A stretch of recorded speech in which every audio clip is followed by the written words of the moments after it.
Have you ever memorized hundreds of vocabulary words, felt so proud of yourself, and then completely frozen the moment a real person spoke to you? Like all those words just vanished? Oh, I know that feeling so well. I once memorized an entire list of advanced words for a trip, and the second the taxi driver asked me something simple, my mind just went blank. None of those fancy words helped me at all. That's exactly what we're talking about today. And here's the thing, it's not because you didn't study enough. It's because vocabulary lists were never going to make you fluent in the first place. So today on Word World English, we're breaking down why memorizing words doesn't lead to fluency and exactly what you should be doing instead. By the end of this episode, you'll know how to actually use English in real moments, not just recognize words on a page, but say them, hear them, and respond with confidence. Before we get into it, we want to hear from you. Have you ever memorized a huge list of words and then forgotten everything the moment someone spoke to you? Tell us in the comments. We promise you're not alone. And if this is your first time here, make sure you subscribe to Word World English because we cover real, practical English every single week. Okay, let's get into it. Here's why vocabulary lists fail you and what actually works. Picture this. You're sitting with flashcards. Word, translation. Word, translation. 100 words a day.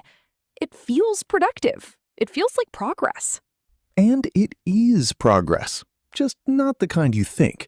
You're building recognition.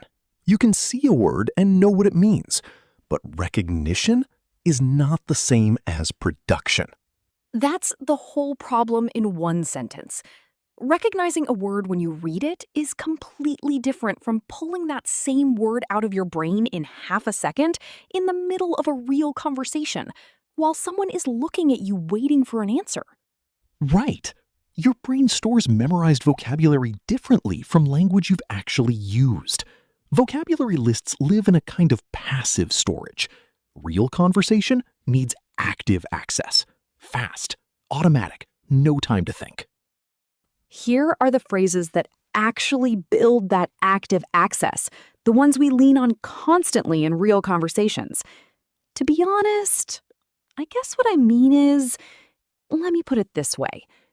Actually, now that you mention it, I never really thought about that, but Notice something? None of those are fancy vocabulary words. They're connector phrases, little bridges that keep a conversation moving while you think. To be honest, I haven't decided yet. I guess what I mean is, it's complicated. I remember the moment this really hit me. I was talking to a friend, trying to explain something complicated, and I kept saying, because I was searching for the right word. My friend just said, you can just say basically and keep going. And it worked instantly. That's such a good example. So what would you say if you were stuck mid-sentence right now? Pause the video and try finishing this. I think the main problem is just keep talking, even if it's not perfect. Here's the difference between beginners and natural speakers. Beginners search for the one perfect word and stop talking while they search. Natural speakers keep the sentence moving using simple connector phrases, even while they're still thinking. Let's look at 5 quick variations of just one idea. Saying you're not sure. Casual with a friend? Honestly, no idea. Slightly more formal? I'm not totally sure, to be honest. With a colleague? I'd have to double check on that. With a stranger? I'm not certain, sorry. And in writing, I'll need to confirm that and get back to you. Same idea, 5 different containers. That flexibility, not vocabulary size, is what makes someone sound fluent. Tell us in the comments which version felt the most natural to you. So here's a quick recap of where we are. Vocabulary lists build recognition, not real-time speaking ability. Connector phrases like to be honest and I guess what I mean is keep you talking instead of freezing. And flexibility with simple language beats a huge vocabulary every time. Let's actually put this into practice. Smith, picture this.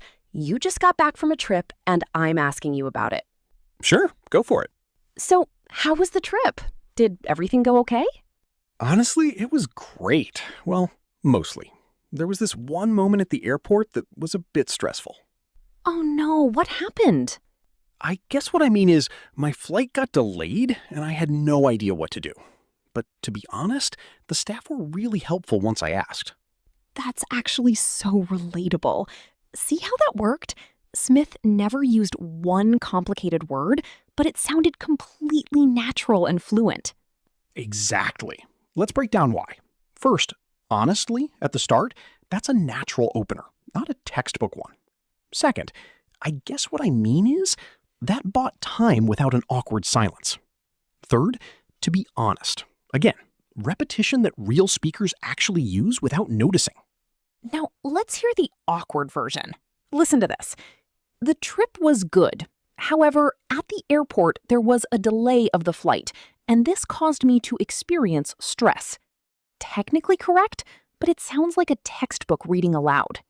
Compare that to, honestly, it was great. Well, mostly stressful at one point. Shorter, warmer, way more natural. That's the formal versus informal gap we're talking about. Your turn now.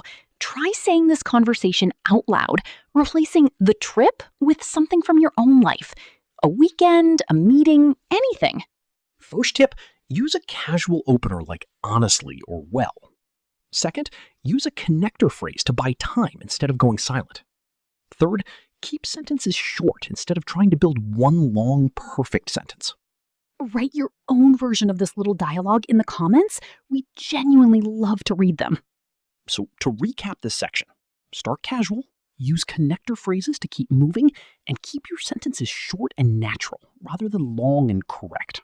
Now let's talk about what happens when things get harder. When you genuinely don't understand something or you need a moment to think mid-conversation. This is where most learners panic the most. So here are 3 phrases that fix almost every confusing moment. Sorry, could you say that again? I'm not sure I follow. What do you mean by that exactly? Let's hear each one in context. Sorry, could you say that again? I missed the last part. Simple, polite, no embarrassment needed. I'm not sure I follow. Could you explain that a bit more? This one is great in meetings or serious conversations because it sounds thoughtful, not lost. And tone really matters here. Say these phrases slowly and calmly, almost curious, not rushed or apologetic. I'm not sure I follow, said with confidence, sounds smart. Said while panicking, it sounds nervous. Let's show this as a role play. I'll be a native speaker and you be a learner who's a bit confused. Okay, go. So basically, we just need you to loop in the team once it's finalized. Sorry, could you say that again? I'm not sure I followed all of that. Of course, once everything's confirmed, just send a quick message to the whole team. Got it. That makes sense now. Thank you. See how natural that felt? No embarrassment, just a quick recovery. Here's a quick scenario for you. Someone uses a word you've never heard before in conversation. What would you say? Pause the video and answer out loud right now. Say it with me. What do you mean by that exactly? Say it out loud. That phrase alone will save you in hundreds of situations. So to summarize this part, when you're confused, don't go silent. Use a calm, simple recovery phrase and trust that asking again is completely normal, not embarrassing. Okay, time for a confession. Smith, tell them about the time you tried to sound smart in English and it backfired. Oh, no, not this story. Okay, fine. I once memorized the word henceforth and used it in a totally casual conversation with a friend. I said, henceforth, I will be more careful with my money. My friend just stared at me and said, "Are you okay?" That's exactly mistake number 1, using big, formal vocabulary in casual situations. It doesn't sound smart, it sounds strange, like a robot trying to impress someone. Wrong. Henceforth, I will be more careful with my money. Right. Yeah, I'm going to be more careful with money from now on. Same idea, completely human. Mistake number 2, translating directly from your own language instead of using the natural English version. This creates sentences that are grammatically fine, but sound off. For example, in some languages, I have hunger is normal. In English, that sounds strange. Wrong. I have hunger. Right. I'm hungry. Tiny difference, huge impact on how natural you sound. Mistake number 3, avoiding contractions completely. Saying, I do not know instead of I don't know in every single sentence makes you sound overly formal, even robotic. Wrong. In casual conversation, I do not know what time the meeting is. Right. I don't know what time the meeting is. Try saying the correct version out loud right now.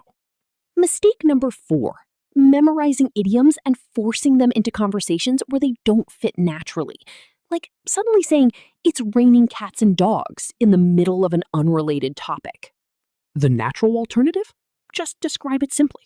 It's raining really heavily right now. Still clear, still natural, no forced idiom required. Here's the truth though. Native speakers make awkward moments too. We say the wrong word, we mix things up, we forget names mid-sentence. The goal here isn't perfection, it's connection. Tell us in the comments, what's a mistake you've made in English that you can laugh about now? We genuinely love to hear it. And remember, every single person learning a language goes through this exact phase. It's not a sign you're bad at English, it's a sign you're actually using it. So don't be discouraged by these mistakes. They're proof you're stepping out of vocabulary lists and into real conversations, which is exactly where fluency actually grows.